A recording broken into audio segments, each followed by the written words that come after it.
Bismillahirrahmanirrahim. Assalamu alaikum dear students.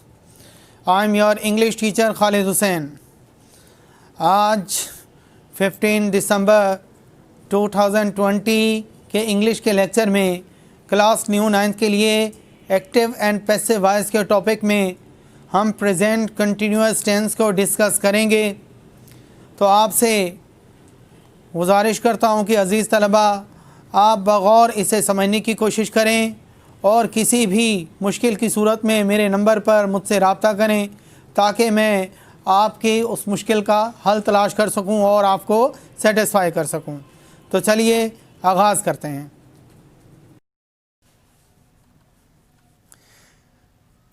आज हम present continuous tense के एक्टिव और पैसिव वॉइस को डिस्कस करेंगे। तो सबसे पहले किसी भी सेंटेंस की पहचान यानी रिकॉग्निशन का मालूम होना ज़रूरी है। तो इसकी रिकॉग्निशन होगी बेटा, अगर किसी सेंटेंस में इज़ एम आर के साथ वर्ब की आईएनजी वाली फॉर्म आ जाए तो हम कहेंगे कि ये सेंटेंस प्रेजेंट कंटिन्यूअस टेंस का है। उसके बाद इसके स्ट्रक्चर की तरफ आते हैं। तो इसके स्ट्रक्चर में सबसे पहले ऑब्जेक्ट, उसके बाद यानी ऑब्जेक्ट का सब्जेक्टिव केस, उसके बाद इज़ एम आर के साथ बीइंग का इस्तेमाल, वर्ब की थर्ड फॉर्म, उसके बाद बाय के बाद सब्जेक्ट का ऑब्जेक्टिव केस। ये एग्जांपल्स भी आपकी एक्सरसाइज और एग्जांपल जो है वो आपकी बुक पेज नंबर 169 पर दी गई हैं। तो आइए इन एग्जांपल्स को सॉल्व करते हैं। फर्स्ट एग्जांपल्स है they are buying this house. आप देखें, अगर आप गौर करें तो इसमें आर बाइंग, ये देखें इसकी रिकॉग्निशन को देखें, इज़ एम आर के साथ वर्ब की आईएनजी फॉर्म, आर के साथ वर्ब की आईएनजी वाली फॉर्म इस्तेमाल की जा रही है, यानी ये सेंटेंस प्रेजेंट कंटिन्यूअस टेंस का है। तो इसका पैसिव वॉइस बनाने के लिए पहले ऑब्जेक्ट लिखेंगे, उसके बाद इज़ एम आर, फिर बीइंग, वर्ब की थर्ड फॉर्म, बाय, सब्जेक्ट का ऑब्जेक्टिव केस। जी सबसे पहले ऑब्जेक्ट है दिस हाउस। उसके बाद क्योंकि ये सिंगुलर है लिहाजा हम इज़ एम आर में से सिर्फ इज़ को इस्तेमाल करेंगे, दिस हाउस इज़। उसके बाद बीइंग, फिर वर्ब की third form by first form है, बाइंग की फर्स्ट फॉर्म बाय होगी तो बाय की हम थर्ड फॉर्म लिखेंगे बॉट। उसके बाद बाय के बाद सब्जेक्ट का ऑब्जेक्टिव केस, सब्जेक्ट हमारे पास दे है तो इसका ऑब्जेक्टिव केस होगा देम, यानी this house is being bought by them. Next यानी सेकंड सेंटेंस की तरफ आते हैं। The boy is climbing the wall. आप गौर करें कि इसमें इसके साथ वर्ब की आईएनजी वाली फॉर्म है, यानी ये सेंटेंस प्रेजेंट कंटिन्यूअस टेंस का है। तो लिहाजा इसे पैसिव वॉइस में तब्दील करने के लिए इज़ एम आर के साथ बीइंग का इस्तेमाल करेंगे, यानी पहले ऑब्जेक्ट नाउन है द वॉल, तो ये वैसे का वैसे ही लिख देंगे द वॉल। उसके बाद बारी आती है इज़ एम आर की, क्योंकि ये सिंगुलर है लिहाजा इसके लिए हम इज़ इस्तेमाल करेंगे।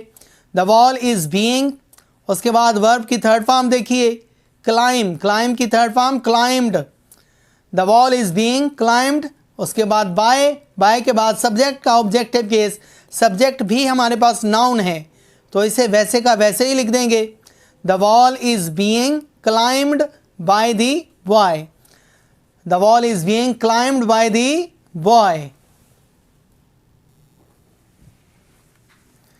इसके बाद नेगेटिव सेंटेंसेस को देखते हैं।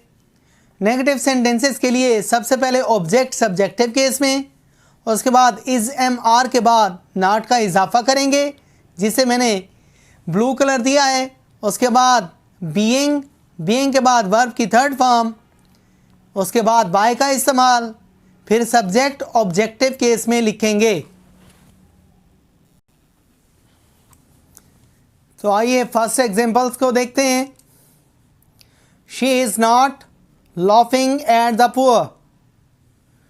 तो बेटा सबसे पहले आप ऑब्जेक्ट लिखेंगे सब्जेक्टिव केस में द पुअर। अब हमने डिसाइड करना है कि इसके साथ इज़ लगेगा, एम लगेगा या आर लगेगा। तो उसके लिए बेटा पुअर सिंगुलर है और द पुअर प्लूरल है, यानी किसी भी एडजेक्टिव की प्लूरल बनाने के लिए हम एस का इजाफा नहीं करते बल्कि उसके साथ आर्टिकल द इस्तेमाल करते हैं। द पुअर ये है प्लूरल, तो इसके साथ इज एम आर में से आप आर का इस्तेमाल करेंगे। The poor are not being laughed at by her. The poor are not being laughed at by her. Next sentence यानी सेकंड सेंटेंस को देखते हैं। The doctor is not examining the patients. The patients क्योंकि ये plural है तो लिहाजा is M R में से आर का इस्तेमाल करेंगे। The patients are not being examined by the doctor. Number 3 पर देखिए, they are not troubling the old beggar. सबसे पहले ऑब्जेक्ट लिखेंगे द ओल्ड बेगर। अब क्योंकि ये सिंगुलर है लिहाजा इसका इस्तेमाल करेंगे। The old beggar is not being troubled bye them. The old beggar is not being troubled bye them. इसके बाद इंटेरोगेटिव सेंटेंसेस को देखते हैं। तो बेटा उसके लिए सबसे पहले इज एम आर यानी ऑब्जेक्ट से पहले हम इज एम आर को लिखेंगे। उसके बाद ऑब्जेक्ट सब्जेक्टिव केस में, उसके बाद बीइंग का इस्तेमाल, फिर वर्ब की थर्ड फॉर्म, उसके बाद बाय के बाद सब्जेक्ट का ऑब्जेक्टिव केस और क्वेश्चन मार्क। आइए अब इनकी एग्जांपल्स को सॉल्व करते हैं। First example, is the doctor injecting the patient. अब देखें इज़ और आईएनजी वाली फॉर्म यानी ये प्रेजेंट कंटिन्यूअस टेंस का इंटेरोगेटिव है। तो हम इसका पैसिव वॉइस बनाने के लिए यहाँ पर देखें इज़ हेल्पिंग वर्ब इस्तेमाल किया गया है, जबकि पैसिव वॉइस बनाते हुए आर का इस्तेमाल किया गया है। हमने यहाँ पर डॉक्टर क्योंकि सिंगुलर है लिहाजा हमने इज़ इस्तेमाल किया, जबकि पैसिव वॉइस बनाते हुए हमने ऑब्जेक्ट को पहले लाना है। तो ऑब्जेक्ट द पेशेंट्स क्योंकि ये प्लूरल है लिहाजा हम इसके साथ आर इस्तेमाल करेंगे। Are the patients being injected by the doctor. Next यानी सेकेंड एग्जाम्पल्स को देखिए। Are you observing his performance. इसी तरह देखें अब यू की वजह से क्योंकि सब्जेक्ट यू है तो यू के साथ हम आर का इस्तेमाल करते हैं, जबकि पैसिव वॉइस बनाते हुए हमने इज़ का इस्तेमाल किया। उसकी वजह यह है कि हिज परफॉर्मेंस जो कि ऑब्जेक्ट है वो सब्जेक्ट की जगह पर जब आएगी तो इसके मुताबिक हम इज़ का इस्तेमाल करेंगे क्योंकि हिज परफॉर्मेंस सिंगुलर है। Is his performance being observed by you. अब यू देखें सब्जेक्ट का ऑब्जेक्टिव केस लगाना है तो यू का ऑब्जेक्टिव केस भी यू ही होगा।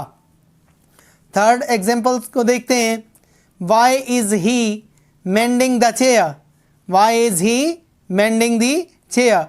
अब इंटेरोगेटिव में व्हेन वाई वेयर जो अल्फाज इस्तेमाल होते हैं उन्हें एज इट इज़ यानी वैसे का वैसे ही लिखेंगे और उसके बाद इंटेरोगेटिव सेंटेंस जिस तरीके से बनाए जाते हैं उसी तरीके से हम हेल्पिंग वर्ब को ऑब्जेक्ट से पहले लिख देंगे। हाँ जी, why is he mending the chair. Why is the chair being mended by him. Why is the chair being mended by him.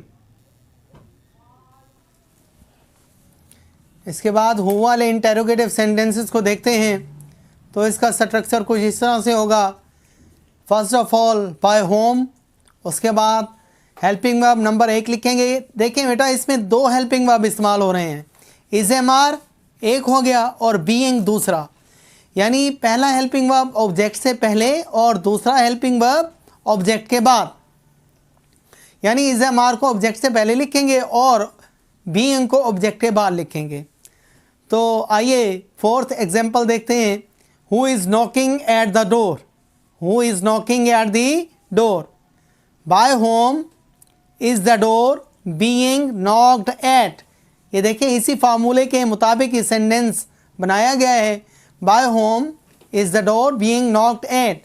Bye whom फिर इज़ एम आर, उसके बाद ऑब्जेक्ट, फिर बीइंग, फिर वर्ब की थर्ड फॉर्म। नेक्स्ट है बेटा who is making a noise. By whom is a noise being made. By whom is a noise being made. तलबा, तो ये था हमारा आज का लेक्चर। उम्मीद करता हूँ कि आपको ये बखूबी समझ आ गया होगा।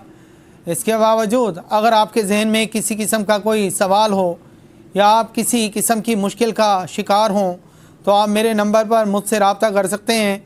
इंशाअल्लाह आई विल सेटिस्फाई यू। बेटा, इसके अलावा दी गई एग्जांपल्स जो कि इस लेक्चर में आपको समझाई गई हैं, इनकी आप प्रैक्टिस भी करेंगे और किसी मुश्किल की सूरत में मुझसे रब्ता भी लाजमी करेंगे। Thank you.